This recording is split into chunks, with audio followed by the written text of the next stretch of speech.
Dear delegates to the Women 20 Summit, thank you for your invitation and for your work, which is now more important than ever. At the next G20 Summit in Rome, I could be the only woman in the group. And there could be no better reminder of how long the road towards gender equality still is. And this is the very reason why we need your expertise. We need Women 20 to help bring the voice of women at the table of decision makers. We need the best policy ideas so that more and more women all around the world can get the right opportunities and eventually reach the leadership positions that they deserve. There are 3 policies that I would like to mention today. First, on education. You all know that the pandemic is leading to the worst education crisis in modern history. Around 11 million girls might be forced out of school. This would be a massive setback on the path towards equality. So the question is, can we avoid this and how? Last month at the G7, I announced that the European Commission will increase by 1/3 our contribution to the Global Partnership for Education. We will reach 100 million euros per year, guaranteed for 7 years in a row, to help achieve the goal of 40 million more girls in schools by 2026.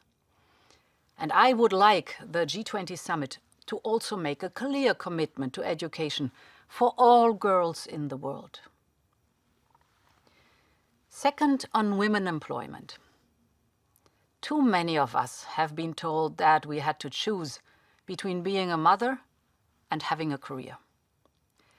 As a mother of 7 and as president of the European Commission, I beg to differ. I know the obstacles that women face.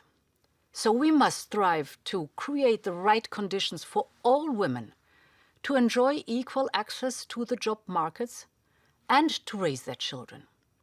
In the European Union, we have just agreed to cut the gender employment gap by 50% by 2030. And I will bring this commitment to the leaders' table at the G20 in October. But to achieve this goal, women need the right support. We need parental payments and parental leave for mothers and fathers. We need to offer more and better childcare. And we must strengthen elderly care. These policies require a cultural shift, but also adequate resources. In Europe, we are financing some of these reforms through our recovery plan, we call it Next Generation EU, and our new budget. Now it is time to bring this conversation to the G20. And this is my 3rd point. Let us talk about how to finance childcare, parental leaves, parental payments, education, and training. Because this is the investment we need for solid and sustainable recovery. So I look forward to seeing your recommendations ahead of the G20 Summit.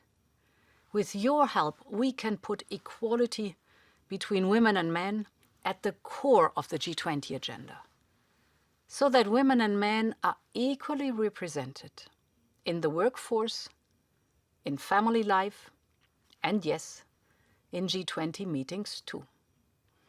Thank you very much, and let me wish you all the best for these 3 days of work.